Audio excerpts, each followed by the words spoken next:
Summer eve is gone and past, summer dew is fading fast. I have wandered all the day, do not bid me further stray. Gentle folk of gentle keen, let the wandering harper in.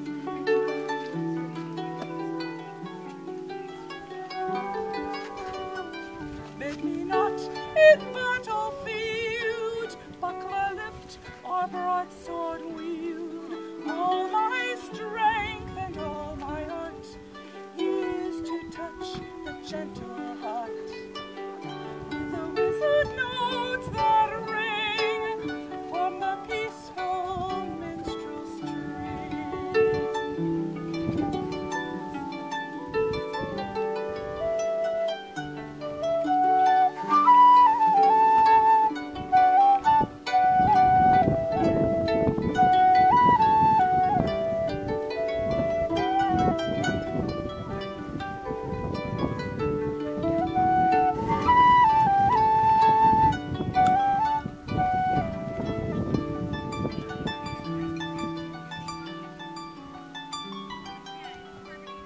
I have song of war for night, lay of love for lady bright, fairy tale to warm the ear, goblin grim the maids to scare.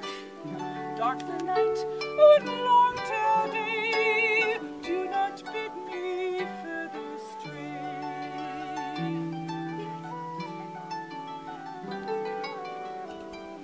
Summer eve is gone and past, summer dew is fading fast.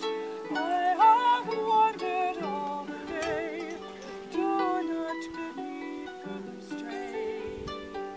Gentle folk of gentle keen, let the wandering harper in.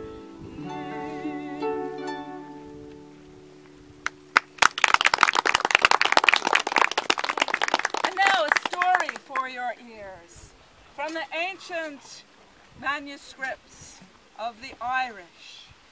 The story is much older than the manuscript, as is so often the case, but it was written down about the 5th century. A story that speaks about the importance of music in our culture.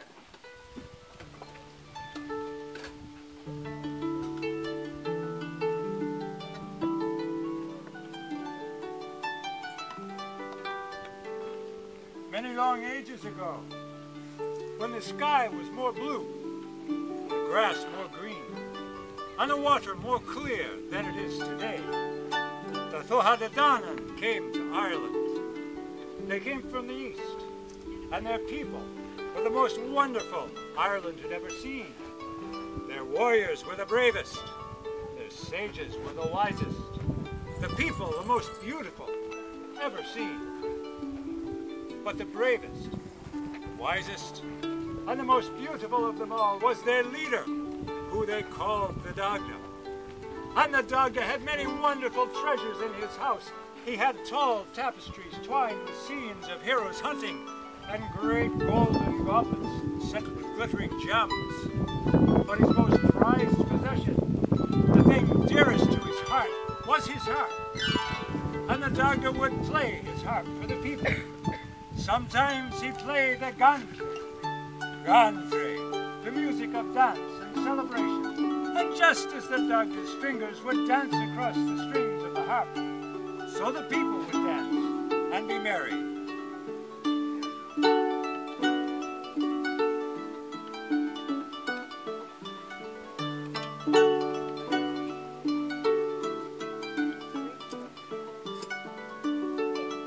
Sometimes the Dagda would play the Goltray, the music of the lament. And then the people would remember their lost loves, their fallen friends, their high hopes unfulfilled. Yet in remembering, they would honor these things.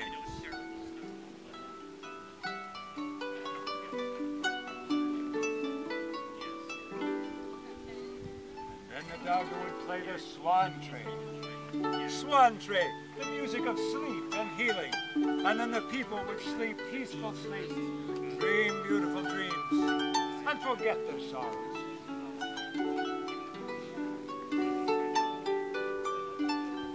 The Dogger also played his harp to change the seasons. In the spring, he'd play the quick tune of the melting snow and the rushing stream, and all the buds would burst from the banks, and the fields and forests be filled with ferns and flowers. As the wheel of the year turned to the slow, lazy days of summer, he'd play the sound of the ripening grain and the fattening fruit until all the fields of corn were golden and the fruit hung heavy on the bough. As the wheel of the year turned yet again to the days of the autumn, the Dogger would play the sound of the falling leaves, and then squirrels would seek nuts to hide for the winter, and the bears would seek their dens. Then finally, in the short, cold days of winter, he'd play the cold, hard sound of the falling snow and the freezing stream, and then the people would stay in their houses, close to their fires, and wait to hear Dogger's spring tune once again. Now, the Donnan weren't the only people in Ireland, of course. The Fomorians had been there ages untold, and they were friendly enough at the first, but they saw the many treasures of the Donnan and became jealous and wanted to steal those treasures, so at last they made war to seize them. And for many years the battles raged, first one side, then the other prevailing. Once during the winter of a year, during a pitched battle, some Fomorian warriors stole from the scene of the fighting to the Dogger's house, and there they took his harp and carried it back to the stronghold of their leader, Balor of the Evil Eye. The Dogger knew at once something was amiss. There was such a strong connection between his heart and his harp. He rushed back to his house to find indeed his harp had been stolen. So he called all of his armies and allies together to lay siege to the fortress of Balor. And for many weeks that battle raged. But the Fomorian warriors were fierce and many. And Balor, the giant with the evil eye, oh, he was the equal of 100 men. So at last, the Donnan and their allies withdrew. The people came. Oh, Dogger, it is time for our planting to begin. And still the snow is deep in all our fields. It's up to a tall man's knees. You must get your harp back. So the Dogger sent his 7 slyest spies to steal the harp. And they got into the fortress. They got into the very feasting hall. It was filled with Fomorian warriors feasting and carousing, and Balor on his giant chair, and high on the wall, hung like a trophy there, was the harp. There was nothing they could do. The people came again. Oh, Dogger, it is time for our harvest to begin. And still the snow is deep on our fields, deeper than ever. The streams are frozen hard as stone. The mills cannot turn. Dogger, you must get your harp back. Dogger, we are all starving. Well, the Dogger had found he could not get his harp by force, nor yet could he get it by guile. Only personal courage would suffice to retrieve that instrument. So then he rubbed dirt on his beard and in his hair, and he threw an old ragged cloak over his shoulders, took a staff, and he hobbled up to the gate of Balor's fortress, disguised as a beggar. And when he got there, he knocked on the gate. And the gatekeeper let him right in. Remember, in these days, there was a sacred law of hospitality. And whenever a beggar came to your door, you always gave him food and shelter for the night. So the gatekeeper led the Dogger into the feasting hall, and there were the warriors, just as before, and Dogger on his giant chair, Balor in his giant chair. And there was the harp.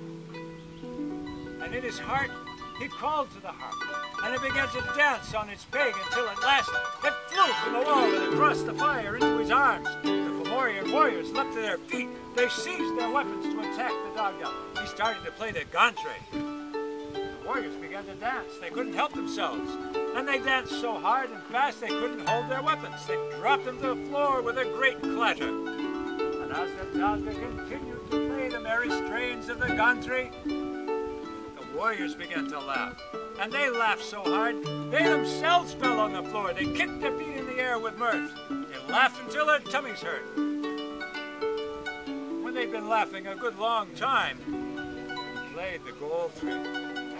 And these fierce warriors who were roaring with mirth one moment were now sobbing and weeping like little babes. Even Balor on his giant chair with his one good eye was weeping great tears that fell to the floor and flooded the fire. And then he played the swan tree, and he put them all to sleep.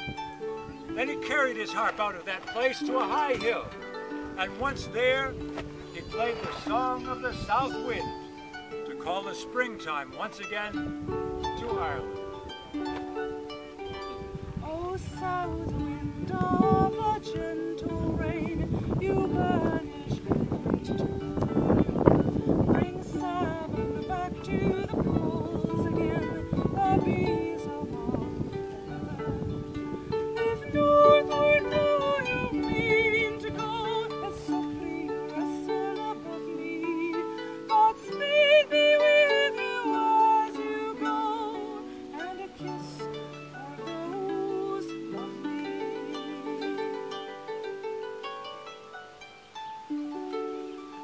The harp of Dagda.